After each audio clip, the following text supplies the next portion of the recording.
La FIFA veut t'empêcher de profiter du foot, mais nous, on va pas les laisser faire et je vais tout de suite t'expliquer comment. Demain, c'est France-Maroc. Moi, je vais soutenir les Bleus devant ma télé. Toi aussi, peut-être. J'espère, en tout cas. Mais tu t'es peut-être demandé pourquoi est-ce que d'autres matchs, notamment Argentine-Algérie, par exemple, n'étaient pas sur M6. Eh bien, tout ça, c'est à cause des droits de diffusion de la FIFA. Et d'une certaine manière, c'est un peu la faute de l'Union Européenne aussi. C'est la directive SMA qui permet aux États membres de l'Union Européenne de décider quels événements sportifs sont diffusés en clair sur les télés de tout le monde. Mais la réalité, c'est que tu dois pas suivre un match seulement en fonction de l'argent que t'as.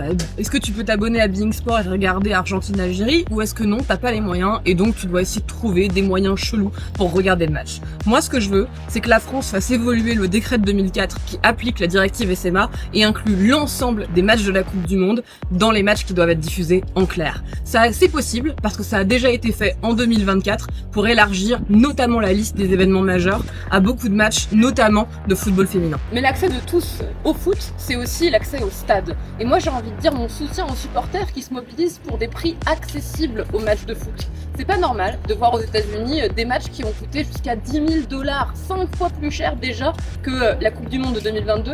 Elle était déjà au Qatar, donc ça veut dire qu'on n'est pas du tout sur des prix cheap. Pour te résumer mes combats, on va ouvrir la liste des événements protégés pour être diffusés en clair. Et demain, on va évidemment interdire et encadrer la tarification dynamique, notamment dans le sport. Le sport, c'est pour tout le monde, aussi à la télé. Et surtout, allez les Bleus.